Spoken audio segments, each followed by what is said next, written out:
ఉర్సాకి ఇచ్చారు భూమి. ఉర్సాకి ఎందుకు ఇచ్చారంటే మాట్లాడలేదు. తర్వాత 75 లక్షలకి ఇచ్చామన్నారు. ఇప్పటివరకు ఈ క్షణానికి నేను వీడియో మనం మాట్లాడుతున్న క్షణానికి ఉర్సా జీవో లేదు, బయట హైడ్ చేసి పెట్టింది ప్రభుత్వం. అది పాయింట్ ఏంటంటే అంతా నేను చెప్పే ఈ మాటలు ఇవన్నీ కనుక అందుకే అనుమానం జనానికి ఉంది. అధికారం ఉంటే అట్లా మన పులివెందుల ఎలక్షన్ లాగే ఇంకా వాళ్ళ దగ్గర ఉన్న అసలుకి మొత్తం డిపార్ట్మెంట్ అంటే పోలీస్ శాఖని మిగతా వాళ్ళని ఉపయోగించి బెదిరిస్తారు, భయపడిస్తారు, కొడతారు. వాళ్ళు ఎదురుగా బట్టలు ఇప్పి కొడుతుంటే భాష నాకు ఇప్పటికి మళ్ళీ అసలు ఏజెంట్కి బట్టలు పోయేదారు కొడతారు. ఈ పోలీసులు ఏం చూస్తారు అక్కడ? ప్రొటెక్ట్ చేశారండి ఆయన్ని. బట్టలు తుడిపోయినాం కదా, డ్రాయర్ ఊడిపోతుందేమో ఇంకా ఎందుకు లేని ప్రొటెక్ట్ చేశారు పోలీసులు. బెటర్ పోలీసింగ్ చేసాం, చిన్న చిన్న సంఘటనల మినహా ఏం జరగలేదని కోయ ప్రవీణ్ గారు ప్రెస్ కాన్ఫరెన్స్ పెట్టి చెప్పారు. ఆయన చెప్పి తెల్లారే మళ్ళీ సరిగా జరగలేదు ఎలక్షన్, 2 రీపోలింగ్ అయినాయి. అదేంటో అర్థం కాలేదు. సరే, చివరిగా ఏంటి ఉపరాష్ట్రపతి ఎలక్షన్లో బీజేపీకి మద్దతు ఇస్తున్నారా మీరు? ఆ పార్టీలో మాట్లాడుకొని ఆ నిర్ణయం తీసుకుంటారు. రాజ్నాథ్ సింగ్ ఫోన్ చేశారంట. చేస్తారు, తప్పదుగా. అన్ని పార్టీలకి ఫోన్ చేసి ఉంటారు. అన్ని పార్టీలు చేస్తారు ఫార్మల్గా. అన్ని పార్టీలకు ఫోన్, అదే క్రమంలో వైసీపీ పార్టీ కూడా ఫోన్ వచ్చింటుంది. సో పార్టీ కూర్చొని మాట్లాడి చేశారు. రహస్యంగా ప్రేమించుకుంటున్నారా సార్ జగన్మోహన్ రెడ్డి బీజేపీ?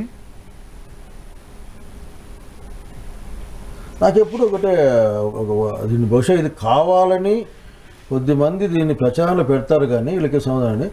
ఒక పక్కన బీజేపీ ఎన్డీఏ కూటమి అధికారంలో ఉండి వీళ్ళందరి యొక్క ప్రమేయంతోనో వాళ్ళ ముద్దు బిడ్డ అందామా, లేకుంటే వాళ్ళ ఐడియాలజికల్ సన్ అందామా, మన సనాతని గారు, మన పేరు పవన్ కళ్యాణ్ గారు ఆడు ఉన్న దాంట్లో వీళ్ళ లవ్ లేకుంటే అఫెక్షన్ బాండింగ్ ఉన్నది ఈ మామిందన. అందుకే నేను అన్నా రహస్యంగా ఎట్లుంటుంది ఆవిడ, వీళ్ళు ఎట్లా రహస్యంగా ఉంటుంది? ఓపెన్ గానే ప్రేమించుకుంటున్నారు, మీరు రహస్యంగా ప్రేమించుకుంటారు. రహస్యంగా అంటే రహస్యంగా ప్రేమించుకుంటా ఉంటే మాకు గవర్నమెంట్ ఆఫ్ ఇండియా నుంచి సాయం వచ్చి మా పులివెందుల ఎలక్షన్ మొత్తం ఆఖరికి అందరికీ పెట్టాం కదా మేము. ఆ రహస్య ప్రేమ కారణంగానే జగన్మోహన్ రెడ్డి అరెస్ట్ కాకుండా ఆగిపోయారు అని. అంటే ఇప్పుడు చంద్రబాబు నాయుడు అరెస్ట్ కాకుండా ఉండడానికి అప్పుడు వాళ్ళకి రహస్య ప్రేమ కూడా లేదు బీజేపీకి టీడీపీకి. కనుక వ్యవహారం రాజ్యాంగబద్ధంగా ఉంటాయి అందరికీ. ఏమంటే కొద్దిమంది ఒక విషయాన్ని చాలా కన్వీనియంట్గా ప్రచారం చేసుకుంటూ ఉంటారు. That's all. వాళ్ళు చేస్తున్న ప్రచారానికి మీరు కూడా బలం ఇస్తున్నట్టున్నారుగా. ఎట్లా అంటే మాకేం పని లేదా అయ్యో మాట్లాడుతూ కూర్చోడం.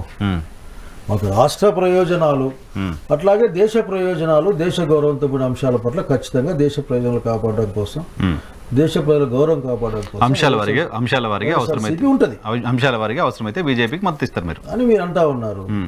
ఒక పని చేసినప్పుడు ఉదాహరణకి నేను ఈ రాష్ట్రానికి మంచిది అనుకుంటే రాష్ట్ర పని చేస్తాను, వ్యక్తిగతంగా అయినా సరే. లేదు మొత్తం హోల్ ఫిలాసఫీకి ఇబ్బంది వచ్చిందన్నప్పుడు ఖచ్చితంగా వ్యతిరేకిస్తాం. సో ఇది రాష్ట్రానికి మంచిది అనుకుంటే ఉపరాష్ట్రపతి ఎలక్షన్లో ఏం డెసిషన్ తీసుకుంటే చూద్దాం. ఇంకా డెసిషన్ తీసుకోవాలి.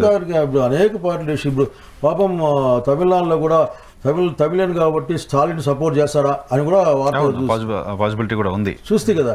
కనుక మీ దగ్గర జరుగుతుంది పాలిటిక్స్. Right, thank you.